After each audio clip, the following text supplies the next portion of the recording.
말라기서 3장 1절에서 6절까지의 말씀 우리 한 절씩 교독하도록 하겠습니다. 만군의 여호와가 이르노라. 보라, 내가 내 사자를 보내리니 그가 내 앞에서 길을 준비할 것이요 또 너희가 구하는 바 주가 갑자기 그의 성전에 임하시리니 곧 너희가 사모하는 바 언약의 사자가 임하실 것이라. 그가 임하시는 날을 누가 능히 당하며 그가 나타나는 때에 누가 능히 서리요. 그는 금을 연단하는 자의 불과 표백하는 자의 잿물과 같을 것이라. 그가 은을 연단하여 깨끗하게 하는 자 같이 앉아서 레위 자손을 깨끗하게 하되 금, 은 같이 그들을 연단하리니 그들이 공의로운 제물을 나 여호와께 바칠 것이라. 그때에 유다와 예루살렘의 봉헌물이 옛날과 고대와 같이 나 여호와께 기쁨이 되려니와.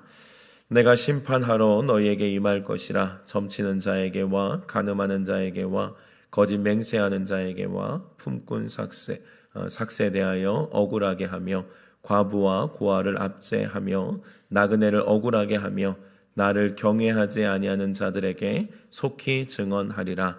만군의 여호와가 말하였느니라.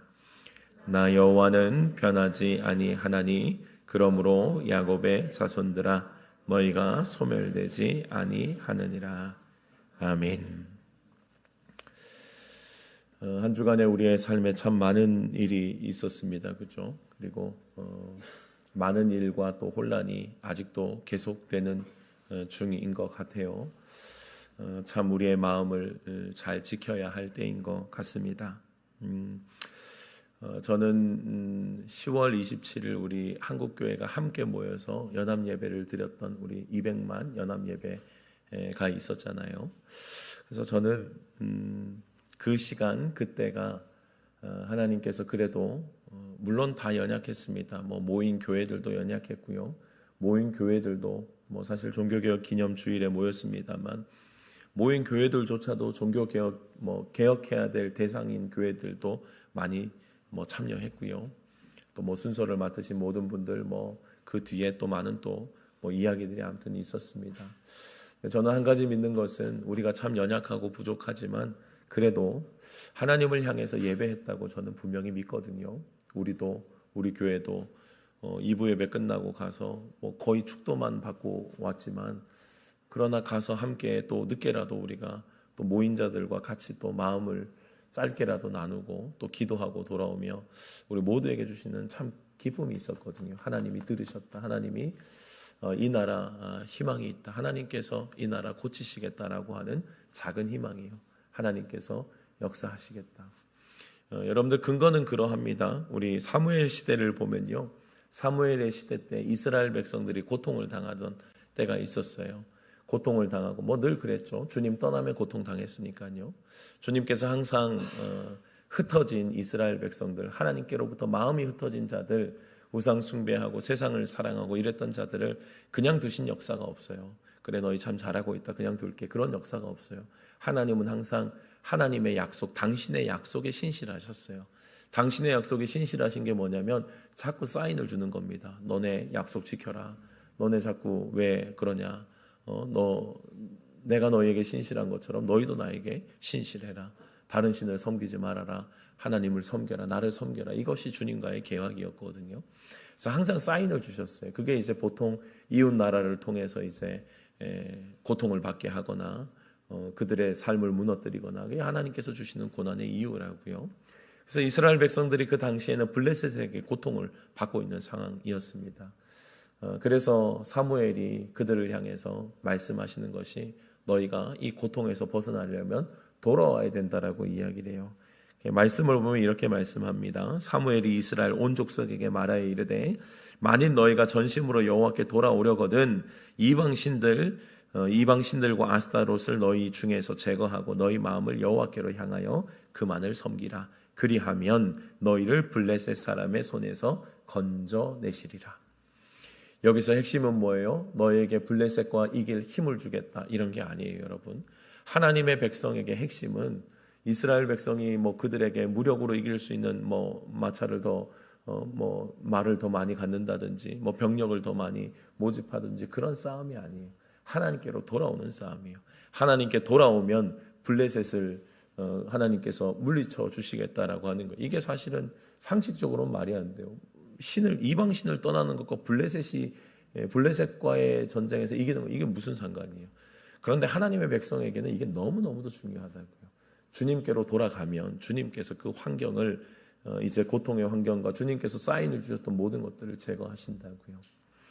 그때 미스바에 모여서 사람들이 이제 기도하기 시작합니다. 미스바에 모여서 온종일 금식하면서 하나님께 그 사무엘의 말대로 회개하기 시작해요.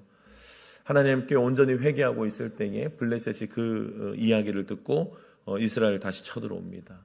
그때 하나님께서 아무것도 준비가 안 된 이스라엘 백성들에게 하나님의 방법으로 이기게 하세요. 그게 뭐냐면 우레였습니다. 우레를 보내셔서 이스라엘 백성들이 승리하게 하시는 거예요. 말도 안 되는 방법이에요. 우레를 어떻게 이깁니까? 근데 하나님은 항상 하나님의 방식이 있다. 믿음의 백성의 방식, 하나님의 백성의 방식, 하나님이 역사하신 역사의 방식, 이게 다 다른 거예요. 이게 세상의 논리와는 안 맞아요. 세상의 논리에 힘을 더 기릅시다. 뭐 이제 더 많이 준비합시다. 칼을 잘 갑시다. 뭐 이거잖아요. 근데 이스라엘 백성, 하나님의 백성에게는 회개하고 돌아올 때, 미스바에서 회개하고 돌아올 때 하나님은 우레를 바라셔서 블레셋을 물리치시는 거예요. 이기지 못했던 블레셋을 이기게 하셨다고요. 그때. 여러분들, 저는 10월 27일 이후로 제가 기대하는 게 이거예요. 우레를 기대하고 있어요. 우레. 저는 그때 이후로 계속 기대하고 있었던 모습, 기대하고 있었던, 하나님을 주목하고 있었던 그게 저의 믿음의 고백이에요. 하나님을 주목하고 있는 것, 하나님이 이거 기쁘게 받으셨다라는 확신과 함께 제가 가지고 있는 생각은 하나님은 어떤 우레를 보내주실라나, 어떤 우레를 바라실라나, 어떤 우레를 통하여서 우리를 회복시켜 주실라나, 우리를 다시 새롭게 하시려나.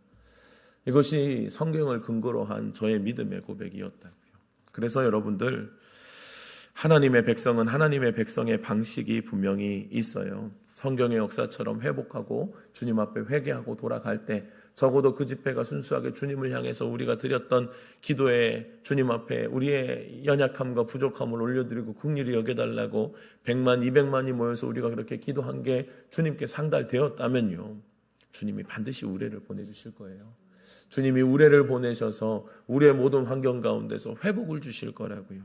저는 이 모든 상황들이 혼란스럽고 어려움의 시기들이 있습니다만 저는 믿어요. 저는 믿는 한 가지, 제가 믿는 한 가지, 주님이 우레를 보내신다는 사실이에요. 주님이 우레를 보내실 것이고 하나님은 하나님의 역사를 이루어 가실 거예요. 그래서 여러분, 너무 많은 세상의 이야기와 세상의 혼돈에 여러분들이 휩쓸리지 않으시면 좋겠습니다. 믿음의 사람들은요, 믿음의 방법이 있어요. 우리가 싸우는 우리의 방법이 있다고요. 그래서 우리가 우리의 방법을 관철시키고 우리의 방법을 어떤 것보다도 믿음의 사람의 1번은요, 기도예요. 믿음의 사람의 1번은 기도입니다. 그리고 그 기도할 때 어떤 기도겠어요? 하나님 앞에 온전한 회개예요. 온전한 회개와 주님 우리를 긍휼히 여겨달라고, 이 나라와 민족을 긍휼히 여겨달라고, 그렇게 나아갈 때 주님께서 우리에게 반드시 승리를 주실 줄로 믿습니다. 여러분들, 어려운 시기에 믿음의 사람들의 싸움의 방식을 잘 기억하셔야 돼요. 혼란스러움에 같이 휘둘리지 마세요. 세상은요, 여러분들을 더 혼란스럽게 만듭니다. 많은 뉴스와 많은 것들, 여러분들 기사들은요 얼마나 자극적인지 몰라요. 어떻게든 공포감을 더 불어넣고요, 어떻게든 클릭 한 번 더 하게 만들려고 하고요, 어떻게든 그 채널에서 시선을 놓지 않게 만들려고 더 자극적으로, 더 극단적으로, 더 무언가를 막 이렇게 던진다고요, 여러분. 그러니까 그들은 그들의 이득을 위해서 더 그렇게 할 거라고요. 그들의 기득권을 위해서, 그들의 이득을 위해서. 그래서 여러분들, 믿음의 사람들은 잠잠해야 돼요. 잠잠히 우리가 휘둘리지 말고, 우리가 주목해야 될 것, 우리가 당황하지 말고 우리 주님을 바라보는 것, 그 주님을 바라보는 것이 우리의 가장 중요한 싸움이자 가장 핵심 싸움임을 여러분들 분명히 기억하시기 바랍니다. 사람을 믿지 마세요. 믿을 사람이 있나요, 여러분? 믿을 사람 없어요. 사람 믿으면 안 됩니다. 사람 믿지 말고 우리를 새롭게 하실 하나님을 주목해야 합니다. 지금까지 우리 인간의 역사를 주관하신 분은요, 하나님이심을 우리가 분명히 확신합니다. 하나님께서 역사를 주관해 오셨고요, 앞으로도 하나님께서 역사를 주관하실 것입니다.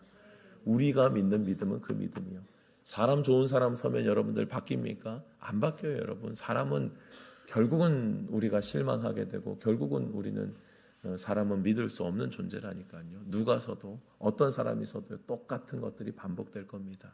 여러분들 그래서 우리는 주님께 주목하는 거예요. 사랑하는 우리 주님께 주목하여서 역사를 주관하실 그 주님을 주목하고 하나님이 행하실 일들, 기도하는 백성이 있는 한 대한민국 하나님께서 절대로 버리지 않으십니다. 기도하는 백성들이 있는 한 하나님은 대한민국을 반드시 구원해 주실 것입니다.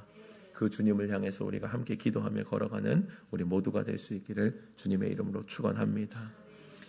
내 마음 같지 않은 모든 상황에 여러분들 좌절하지 마세요. 마음을 지키셔야 됩니다. 어떤 쪽이든 다 상관없어요. 그냥 내 마음대로 되지 않는 상황보다도 주님께 집중하는 겁니다. 여러분들 진짜 믿음의 사람은요 항상 위기 때에 빛이 나요. 진짜 믿음의 사람은 위기 때에 믿음을 발한다고요. 세상 사람과 똑같은 방식을 취하면요 믿음의 사람이 아니에요. 믿음의 사람은 항상 위기 때 빛을 바람을 기억해야 합니다. 평안할 수 있어서 평안한 것이 아니라요 평안할 수 없는데 평안한 것이 믿음의 사람이에요. 성경의 믿음의 사람들은요 늘 어렵고 힘든 상황 가운데서 하나님을 신뢰하며 믿음을 지켰습니다. 제가 늘 강조드리는 것, 연단 없는 사람, 하나님께서 고난의 시기를 버티지 않게 한 사람 중에 하나님 쓰신 사람 누가 있는지 여러분들 찾아보시라니까요. 정말 없어요. 그 인생 가운데 이야기가 생략되어 있을 수는 있어도 그 고난과 하나님이 다루시는 역사 없이 하나님이 쓰신 적은 없어요. 하나님은 반드시 그 과정을 통하여서 하나님의 사람들을 세우고 하나님께서 쓰시는 겁니다. 그래서 믿음의 사람들은 늘 어렵고 힘든 상황에서 주님을 찬양하는 거예요. 늘 어렵고 힘든 상황 가운데 주님을 선택하는 거예요. 주님을 선택할 수 없는 여러 환경들이 있는데 또 거기서도 주님을 선택하는 거예요. 그게 진짜 믿음의 사람이라고요. 우리의 방법이 널려 있는데도 주님 선택하는 믿음의 사람들. 여러분들 말라기 시대도 마찬가지입니다. 말라기 시대는요 어떤 시대냐면 바벨론으로 끌려갔던 이스라엘의 포로들이 귀환하여서 에스라 느헤미야의 지도 아래 예루살렘 성전이 재건되고 성전 예배도 회복된 시기예요. 그래서 이 시기가 심한 박해의 시기는 아닙니다. 엄청 고통을 받는 시기는 아니에요. 그 시기가 지나고 이제 정돈되고 있는 시기인 거예요. 그런데 이 시기는 이 시기 나름대로의 너무 어려움과 또 힘겨움이 있는 겁니다. 모든 것이 불완전하고 열악한 상황들. 바벨론에서 포로 생활을 이제 정리하고 본국으로 돌아가면 그들이 믿었던 것이 있죠. 하나님께서 우리를 다시금 하나님의 나라를 회복하면 하나님께서 우리에게 마치 다윗의 때처럼 솔로몬의 때처럼 우리에게 약속하신 메시아를 통해서 우리를 다시 회복시켜 주실 거야 라고 하는 그들의 믿음이 있었습니다. 바벨론에서 적어도 포로로 들어갔다가 귀환한 사람들은요 그곳에서 정착하면 나름대로 거기서 또 생활을 하고 있었던 사람들이거든요. 그래서 비교적 안정적인 노예였지만 포로였지만 그러나 안정적인 그래도 생활을 하고 있던 자들이 다시 불완전한 삶을 택하여 돌아왔다고요. 그러니 그들의 기대치가 있지 않겠어요? 하나님께서 우리와 함께 하셔서 다시 우리에게 회복을 주실 거야. 이런 기대감이 있었지 않겠어요? 하나님의 영적 육적 축복을 기대했던 그들입니다. 그런데 그런 귀향민들은요 현실에 마주해야 됐어요. 아픔과 고난과 궁핍과 싸워야 했다고요. 성전이 재건되었습니다만 솔로몬의 시대와는 비교할 수 없는 초라한 성전이었습니다. 마치 그들의 모습을 보여주는 것처럼요. 초라한 그 성전이 있었을 뿐이에요. 선지자들이 예언한 메시아는 등장하지 않았고요. 그들의 삶은 나아지지 않았습니다. 바르게 신앙생활을 지도하고 또 그렇게 본을 보여야 할 제사장들은 잘못된 제사 또 그들이 가져온 좋은 예물을 자기의 배를 채우고 좋지 않은 예물들로 하나님 앞에 제물을 올려드리는 등 또 제사장들의 타락도 이어집니다. 제사장들의 그런 모습을 본 백성들은요 마땅히 드려야 될 제사장들의 목 또 제사장들이 또 생활해야 될 그 11조를 하나님께 드리지 않는 거예요. 그들의 모습을 보고 실망하여 더 그것을 드리지 않는 겁니다. 성전의 예물이 줄어들면서 고아와 과부와 나그네와 같은 또 그들의 연약한 자들을 위해 흘려보내야 할 재정도 당연히 줄어들게 되고 그들도 더 가난하고 궁핍해지게 되는 거예요. 여러분들 이렇게 고난과 열악한 환경 속에서 이스라엘 백성들은요 심각한 신앙적 회의에 빠집니다. 환경의 어려움보다 더 무서운 게 뭐예요? 마음이 무너지는 거예요. 환경이 어떠하든지 간에 마음이 무너지지 않으면 그래도 사람은 희망이 있다고요. 그런데 마음이 무너지니까 이 사람들이 너무도 힘겨운 거예요. 도대체 우리 하나님 어디 계시냐고. 그래서 오늘 말라기서 2장 제일 마지막 절, 우리 오늘 본문의 바로 앞장을 보면요, 앞절을 보면 또 말하기를 정의의 하나님이 어디 계시냐라고 묻는 거예요. 그래서 말라기서는요, 이 시대에 이 사람들, 이 시대를 살아가고 있던 사람들의 주님을 향한 불평, 불만, 질문이 담겨 있고 거기에 대한 대답을 말라기를 통해서 주님께서 하고 계신 거예요. 공의의 하나님 어디 계십니까? 우리 하나님 어디 계십니까? 이 상황 모르십니까? 라고 지금 항의하고 있는 거라고요. 그들은 하나님이 암울한 상황에 침묵하신다고 느꼈어요. 그들이 보기에는 침묵이었거든요. 현 시대에 대한 불만과 침묵하신 하나님에 대한 불평이 터져 나올 그때에 하나님은 말라기를 통하여서 그 질문을 대답을 해 주시는 거예요. 여러분들, 하나님이 과연 그들의 고통을 모르셨을까요? 아니요. 그들의 고통을 모르지 않으셨습니다. 하나님은 분명히 알고 계셨어요.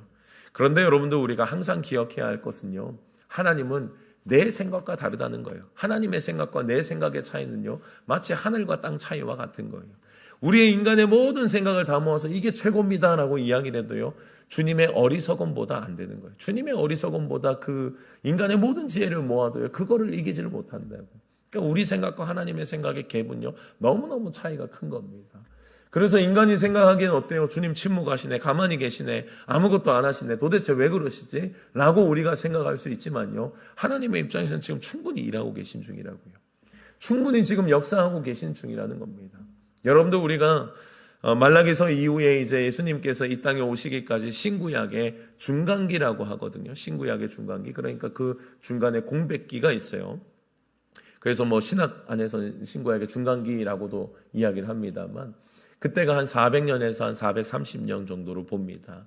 그러니까 그 시기에는요, 말라기 이후로 이제 선지자도 안 나타나요. 선지자가 나타나지도 않고 어떤 예언도 이제는 선포되지가 않는 거예요. 그러니까 하나님께서 가만히 계신 것 같은 거예요. 그런데 우리가 신학 안에서 그 시기를 신구약의 중간기라고도 하지만요, 또 다른 말로 하나님의 준비기라고도 이야기를 합니다. 하나님의 준비기. 인간의 눈으로 볼 때는 어때요? 선지자도 안 보내주셔, 말씀도 안 하셔, 아무것도 안 하시는 침묵기간이 400년인 것 같잖아요. 그런데 하나님 입장에서는 어떠하다고요? 분명히 준비하고 계셨다고요. 마지막 막바지 예수 그리스도를 이 땅에 보내시기 위한 주님의 치열한 준비가 인간의 눈에 보이진 않았지만 주님께서 그렇게 치열하게 준비하고 계셨음을 우리가 알 수가 있다고요. 인간의 눈으로 하나님의 역사를 판단해서는 안 되는 겁니다. 자꾸 내 생각을 하나님의 계획에 집어넣어서는 안 돼요. 하나님의 계획에 내가 따라가는 삶을 살아가야 되는 거예요. 하나님은 그들의 고통을 모르는 것이 아닙니다. 그러나 인간의 기대처럼 움직이지는 않으셨다고요. 그럼에도 불구하고 하나님은 약속의 말씀을 다시 한 번 더 말라기를 통하여 주시는 겁니다. 그것이 오늘 3장 1절의 말씀이에요. 주님께서 말씀하십니다. 만군의 여호와가 이르노라, 보라, 내가 내 사자를 보내리니 그가 내 앞에서 길을 준비할 것이요 또 너희가 구하는 바 주가 갑자기 그의 성전에 임하시리니 곧 너희가 사모하는 바 언약의 사자가 임하실 것이라. 주님께서 분명히 약속하시는 게 뭐예요? 다시 한 번 더 말씀해 주시는 거예요. 이루어진다고. 주님께서 이루실 것이라고 다시금 말씀하시는 거예요. 여러분들, 주님께서 모든 상황을 다 설명하시지 않습니다.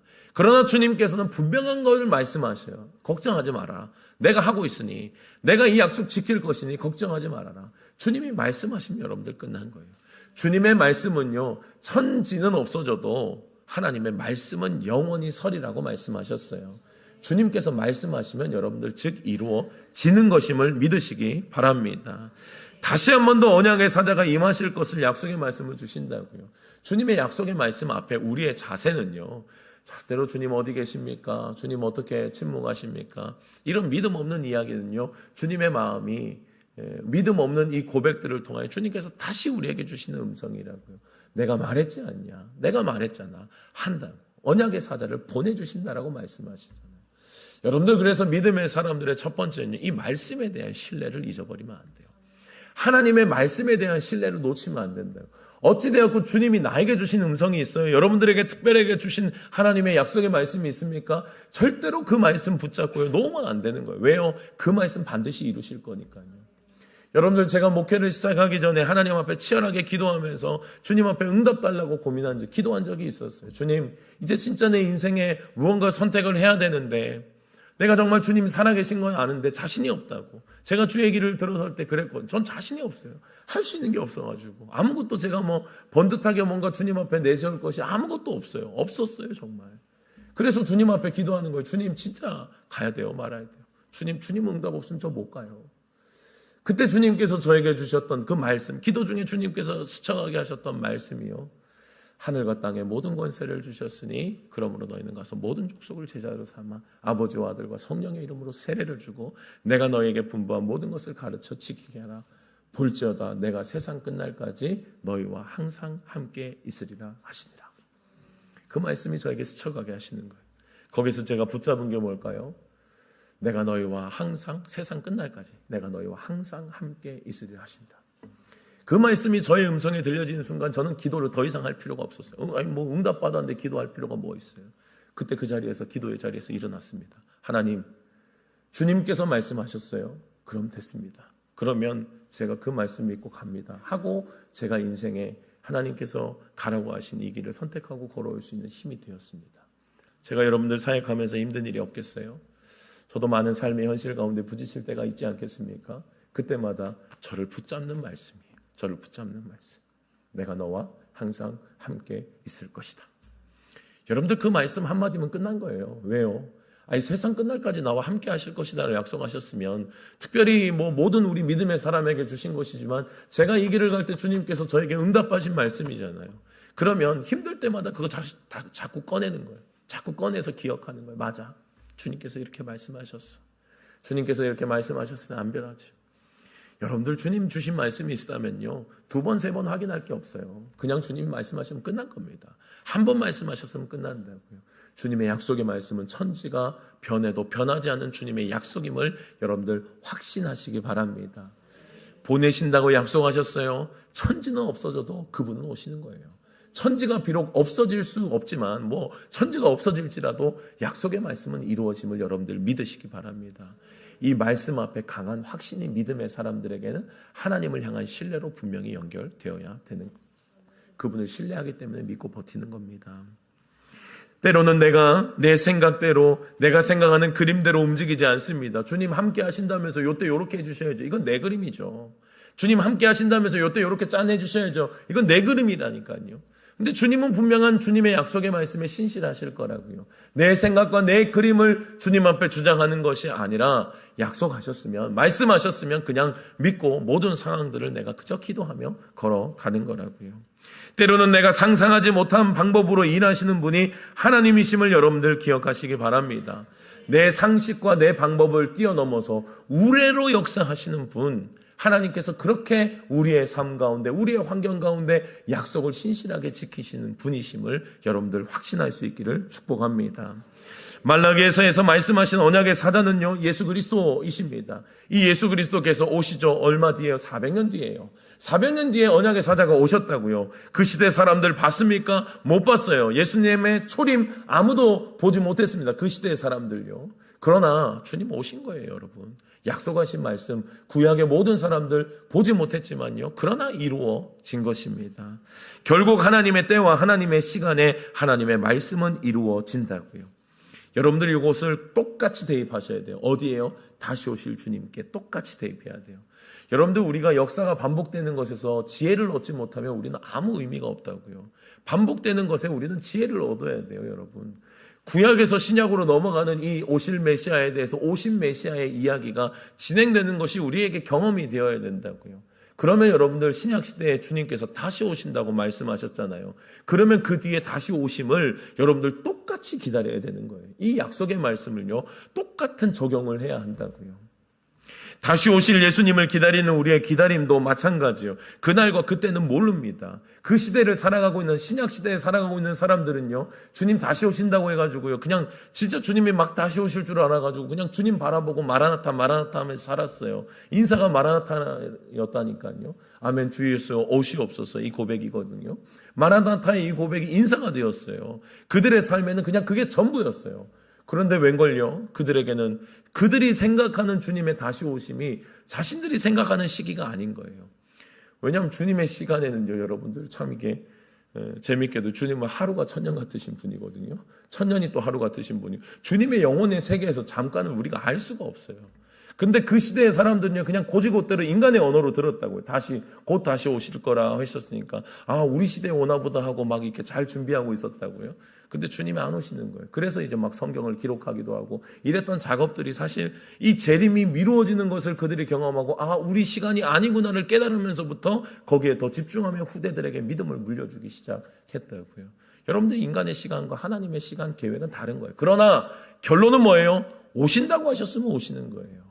400년이 지날지 4,000년이 지날지 4년이 지날지 4시간이 뒤가 될지 우린 몰라요. 그러나 오신다면 오실 주님임을 믿고 확신할 수 있기를 바랍니다. 결론은 똑같아요, 여러분. 지금의 현실이 어렵고 힘들고 혼란스러울 수 있습니다. 그러나 믿음의 사람들은 어떻게 해야 된다고? 그럴 때일수록 더 나의 믿음을 주님께 두는 거예요. 오실 주님, 다시 오셔서 이 땅에 분명한 주님의 빛으로 어두움을 밝히실 그 주님을 기대하고 주님께 붙어 있는 겁니다. 언제 오실지는 알 수 없으나 우리가 해야 될 건 분명한 거예요. 깨어 있는 거예요. 주님께서 신약시대에 있는 사람들에게 늘 말씀하시는, 깨어있으라, 깨어있으라. 깨어있음이 뭐예요, 여러분들? 주목하라는 거예요. 깨어있음이 뭐예요, 여러분들? 하나님의 일하심에 대해서 계속해서 주목하고 있는 거예요. 제가 아까 10월 27일 말씀을 드렸습니다만 10월 27일 이후로 저는 주목하고 있거든요. 이게 뭐예요? 제 나름대로 그 상황과 현실에 대한 것들을 깨어있음이에요. 이게 주목하고 있는 거예요. 하나님이 어떠한 일을 하실까? 그래서 여러분들, 그냥 뭐 이렇게 일이 펼쳐지면요, 그냥 일이 펼쳐지는 건가 보다 해요. 그런데 깨어있는 사람은 다르다니까요. 깨어있는 사람은 뭐에 근거합니까? 하나님의 말씀을 근거한다고요. 깨어있는 사람은 하나님의 말씀을 근거하기 때문에 그 말씀을 바탕으로 모든 현상들을 지금 주목하고 보고 있다고요. 그러니 여러분들, 주님의 다시 오심 앞에 깨어있으라는 말이 뭐예요? 주님이 다시 오실 때까지 내가 그 주님을 주목하고 있으라는 거예요. 하나님이 어떤 역사를 일으키실지, 하나님이 나의 삶에 어떻게 일하실지를, 그분을 주목하고 살라는 거예요. 마지막 때에 우리가 해야 될 것은 이것입니다. 깨어있는 거예요. 주님을 주목하는 거예요. 계속해서 주님을 주목하며 주님 앞에 살아냈던 것, 초대교회 사람들이 그랬던 것처럼 우리도 그런 믿음의 삶을 살아가는 것이 믿음 앞에, 하나님 앞에 우리가 믿음을 가진 자로서 살아가는 바른 삶임을 여러분들 기억하시기 바랍니다. 이스라엘 백성들은요, 고통의 상황에서 침묵하시는 하나님을 이해를 못하는 거예요. 그러니 자꾸 원망을 늘어놓죠. 왜, 어디 계십니까, 하나님? 어떻게 이 상황에서 그렇게 하실 수 있는 분이 왜 안 하십니까? 라고 지금 탄식하고 있다고요. 하나님은 분명히 은혜와 복을 부어주실 수 있는 분입니다. 다윗의 시대처럼, 솔로몬의 시대처럼 이 땅 가운데 많은 민족들이 우러러볼 나라를 만드실 수 있어요. 부와 명예와 모든 것들을 부어주실 수 있다고 해요. 주님께서 그런 것들을 못하시는 분이십니까? 충분히 하세요, 여러분들. 다윗의 시대의 영광, 솔로몬 시대의 영광은요, 우리가 감히 상상할 수 없는 하나님의 은혜와 복을 부어주셨던 시대라고요. 이스라엘 백성들의 항상 하나님의 축복은요, 그 시대에 머물러 있는 거예요. 그러니까 지금 이런 초라한 성전이 말이 안 되는 거예요. 초라한 우리들의 환경이 말이 안 되는 거예요. 메시아가 오셔서 우리를 막 다윗의 시대처럼 그렇게 막 우리를 일으켜야지라고 하는 기대와 상상을 늘 가지고 살았다고요. 그런데 그렇게 안 하시니까 그게 답답한 거예요. 모든 것이 하나님의 목적이 있어요, 여러분들. 왜 그 시기를 허락하시나? 주님의 목적이 있어요. 오늘 3절의 말씀을 한번 보십시다. 오늘 말라기서 3장 3절의 말씀 우리 같이 한번 읽어보십시다. 3장 3절의 말씀 같이 읽습니다. 시작. 그가 은을 연단하여 깨끗하게 하는 자 같이 앉아서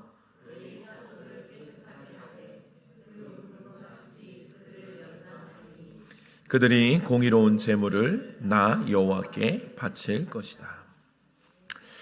여러분들, 하나님께서 그들에게 주시는 답변이 뭐예요? 대답이 뭐예요? 그가 은을 연단하여 깨끗하게 하는 자 같이 앉아서 레위 자손을 깨끗하게 하되 금은같이 그들을 연단하겠다는 거예요, 여러분. 여러분들, 주님께서 이스라엘 백성들에게 이 시기를 주신 목적이 무엇입니까? 왜 믿음의 백성들을 그냥 버려두십니까? 왜 믿음의 백성들을 그냥 고통 가운데 두시는 것 같으십니까? 사실은 이것은 어떤 계획이에요? 성도를, 이스라엘 백성을 합당한 하나님의 그릇으로 만들어 가시는 과정이라는 거예요. 하나님의 계획이 있어요. 너희는 이 정결하게 하는 이 과정을 거쳐야 된다는 거예요. 여러분들, 하나님 앞에 서기에 합당한 자로 연단시키시는 하나님의 계획이 분명히 있음을 기억하시기 바랍니다. 하나님의 백성으로 서기 위해서는요, 빠져야 될 게 있어요. 세상의 불순물들이 빠져야 된다고요. 이스라엘 백성들도 하나님을 배반하고 하나님을 떠나서 이제 뭐 바벨론에도 섞여서 살고 이제 그들이 이제 뭐 신앙이라고 있겠습니까, 여러분들? 그들에게 믿음, 주님을 향해서 그 믿음이지만 그 안에는 세속과 불순물들이 가득히 섞여 있다고요. 하나님이 그들에게 원하시는 것이 있어요. 그 불순물들을 제거하는 거예요. 마치 금처럼, 마치 은처럼 순결한 금, 은을 우리 구할 때에 불로 연단하잖아요. 불순물을 빼는 작업이라고. 그렇게 연단해야 정결하고 깨끗한 금과 은이 나올 수가 있잖아요. 그것처럼 믿음의 백성들을 향해서 주님이 그런 계획을 가지고 계심을 말씀하는 겁니다. 온전하게 깨끗하게 하시겠다라고 하는 거예요.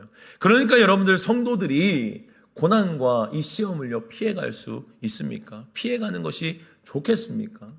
우리의 마음에는요 다 피해가는 게 좋겠어요. 어려움은 좀 피해가고 아픔은 좀 피해가고 고통은 좀 피해가는 게 좋겠어요. 그러나 여러분들 하나님의 생각은 그렇지 않아요. 너희 안에 있는 불순물들을 제거하기 위한 하나님의 연단의 불이 필요한 거예요. 세속을 빼고 그 안에 주님 앞께서 기뻐하시는 그 믿음의 깨끗한 그릇으로 주님께서 쓰시기 위해서는 하나님의 연단이 필요한 것입니다. 고난의 상황에 나를 던지시고요, 그 상황에 견디도록 하시는 것은요 믿음의 사람으로 빚어가고자 하는 하나님의 크신 계획이 있음을 여러분들 믿으시기 바랍니다. 그래서 때로는요 고난의 상황을 우리가 기도하고 또 없어져야 될 고난들도 있습니다만 내가 기도하면서 그 자리에서 주님 앞에 잘 연단되어야 할 고난도 있는 거예요. 그 자리를 잘 분별하셔야 됩니다. 그 자리에서 주님 도대체 왜 그러십니까? 도대체 나의 하나님 어디 계십니까? 하나님 나 아파하는 거 못 보십니까? 도대체 내가 믿던 하나님은 어디 계십니까? 내가 지금까지 주님 앞에 했던 거 주님 기억하지 못하십니까? 그때는 그런 시기가 아니에요. 그때는 어떤 시기예요? 주님의 계획, 주님의 뜻대로 내가 정결하게 그 자리에서 연단으로 통하여서 하나님을 주목하며 그 과정을 통과해야 되는 시기인 거예요. 여러분들 믿음의 백성들, 믿음의 사람들 중에 이 고난이 없었던 사람들을 여러분들 한번 찾아보시라니까요. 정말 없어요. 정말 없어요. 그런데 그 많은 고난을 뚫고 믿음을 선택하고 주님 앞에 좋게 준비된 자들이요, 나중에 그 고난의 시간들에 주님을 붙잡았던 그 힘으로 하나님께서 귀하게 쓰실 수가 있다고. 다윗이 그러지 않았습니까? 여러분들 요셉이 그러지 않았습니까? 야곱이 그러지 않았습니까? 그들에게는 언제나 통과하게 하는 주님의 고난의 시기가 있었다고요. 그 고난의 시기를 통과해야 하나님이 쓰실 수 있다고요. 그때는 그냥 울며 눈물로 버티는 거예요. 그냥 그 시간 그 자리에서는 그저 주님 바라보면서 끝까지 내 입술에 마치 욥처럼 포기하지 않고 주님을 배반하지 않고 그저 그 자리에서 주님, 그래도 저는 주님 신뢰합니다. 그래도 저는 주님을 믿습니다. 이 모든 것들이 주님의 계획이 있음을 나는 믿습니다. 그 고백을 올려드리면서 버티는 거예요. 그 시간은 주님께서 그렇게 나의 믿음을 더욱더 깊이, 나를 더욱더 쓰시고자 하는 하나님의 역사들을 내 삶 가운데 준비시키는 작업임을 여러분들 기억하시기 바랍니다. 이 신앙의 깊이는요, 여러분들 이 고난의 시간에서 나오는 거예요. 진짜 신앙의 깊이는 고난에서 나와요.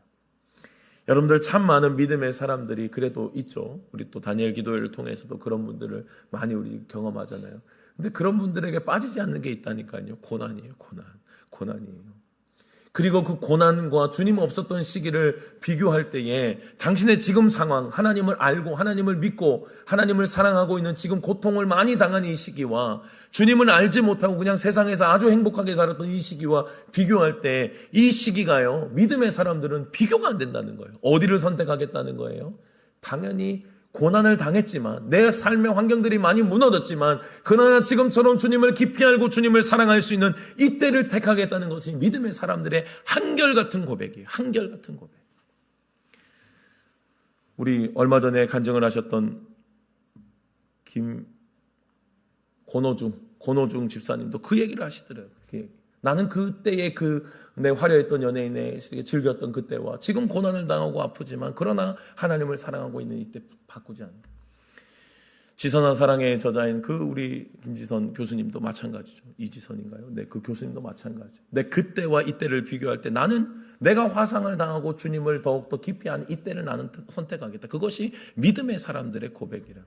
무엇이 더 크냐고요. 여러분들, 손양원 목사님께서 신사참배에 반대하셔서 감옥에 있을 때에요, 사모님인 우리 아내 정양순 사모님께 보내신 그 편지가 있습니다. 그 편지를 가사로 한 찬양이 있어요. 그것이 이제 찬송가 541장입니다.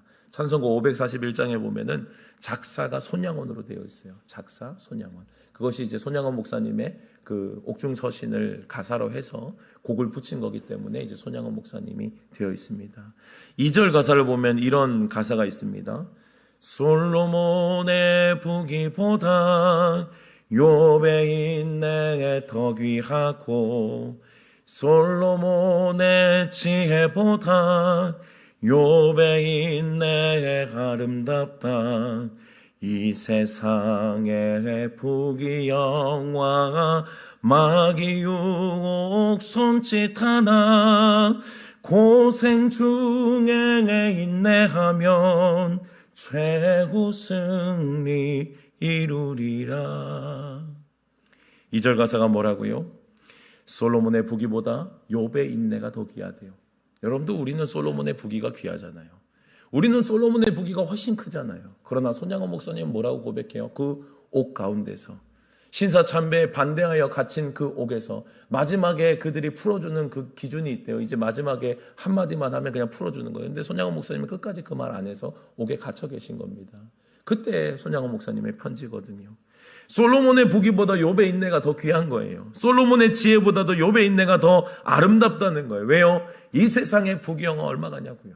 이 세상에 내 화려한 것들 얼마 가냐고요. 그러나 내가 겪는 이 고난, 내가 겪는 이 인내, 내가 통과해야 될 이 시험은요, 하나님이 인정하시는 아름다움인 거예요. 여러분들, 우리가 느끼기엔 솔로몬의 부귀가 훨씬 귀하고 커 보입니다. 그러나 여러분들, 사실은 욥의 인내가 더 귀하고 아름다운 것은 솔로몬의 부귀 영화는 결국은 그를 타락시켰어요. 솔로몬의 부귀 영화는 결국은 하나님을 떠나게 만들었다고요. 그 부귀 영화가 결론이 그렇게 된다면 그거 귀한 겁니까, 여러분? 결론적으로 하나님 떠났어요. 귀한 겁니까? 그러나 욥은요, 고난 가운데서 인내 중에 하나님의 크심을 배우는 거예요. 하나님의 전능하심을 배우는 겁니다. 그래서 욥의 인내, 욥의 고난이 더 크다라고 손양원 목사님이 고백하는 거예요. 여러분들, 지금 당장의 현실과 고통 앞에서 절망하고 낙심하는 분들이 계시다면요, 그거 사실 솔로몬의 영화보다 훨씬 더 큰 것일 수 있음을 여러분들 기억하시기 바랍니다. 솔로몬의 부귀 영화보다 내가 지금 겪는 고난과 인내의 시간이 훨씬 더 귀할 수 있다고요. 하나님은 분명히 솔로몬의 영화를 허락하실 수 있는 분입니다.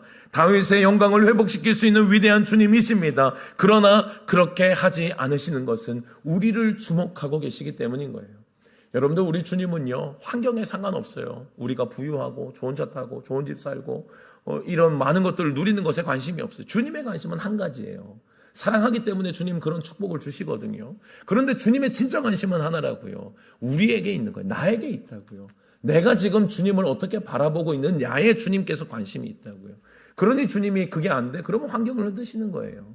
그걸 환경을 흔들어서라도 나를 바라보게 하시는 것이 주님이시라고요.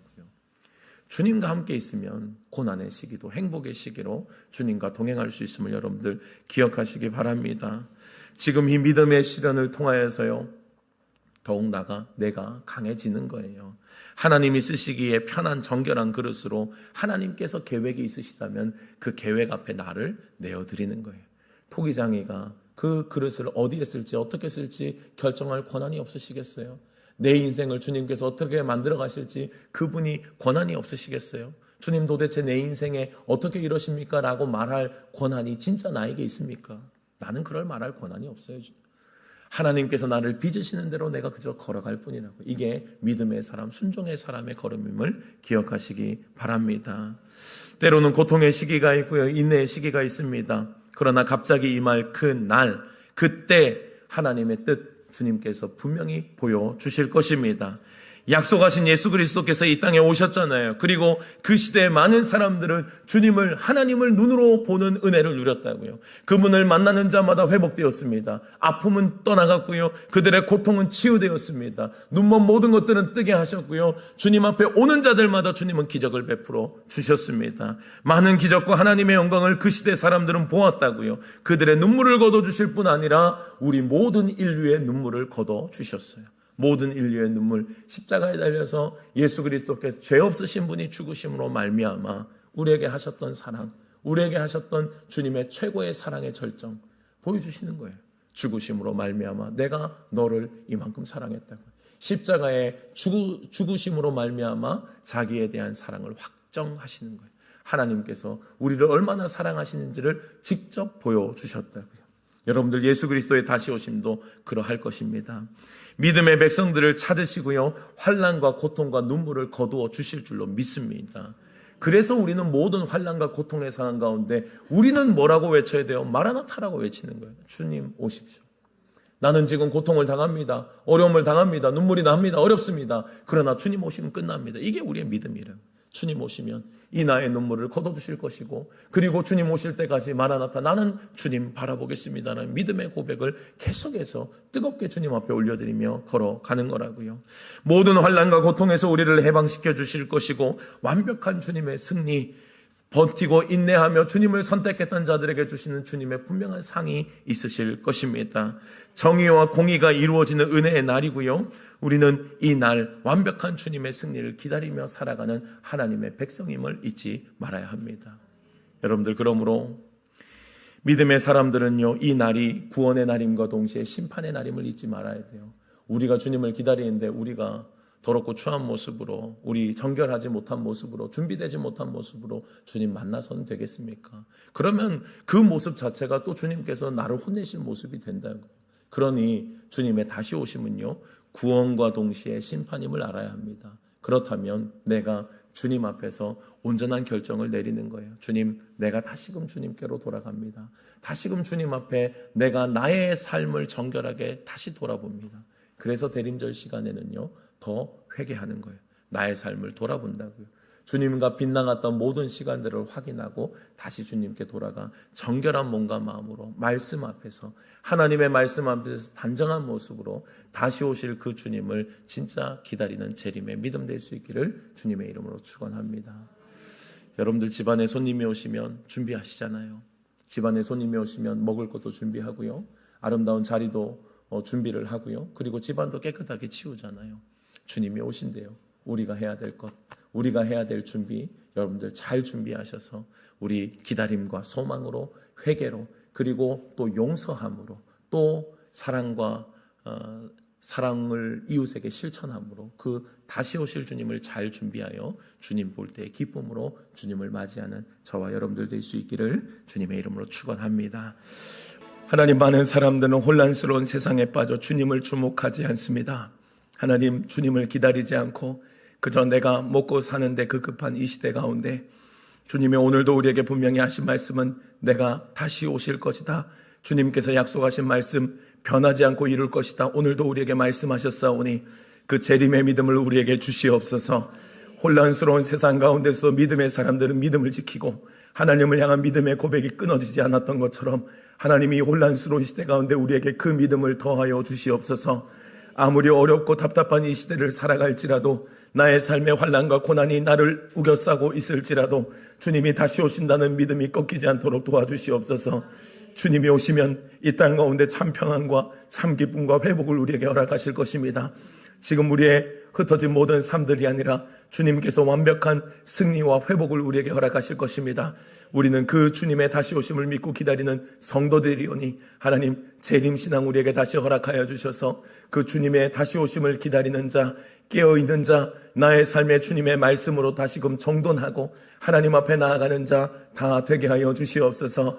특별히 대한민국을 주님 붙잡아 주셔서 혼란스러움과 여러 가지 상황들 가운데서 우리 많은 것들이 가짜 뉴스들과 또 우리를 두렵게 하고 공포스럽게 하는 모든 많은 소리들이 있습니다. 하나님, 믿음의 사람들 분별할 수 있도록 주님 도와주시고, 하나님 더욱더 우리의 마음이 먼저는 흔들리지 않게 하시며 이 나라와 민족 주님께서 축복하여 주셔서 기도하는 성도가 있는 한 이 나라는 망하지 않을 것입니다.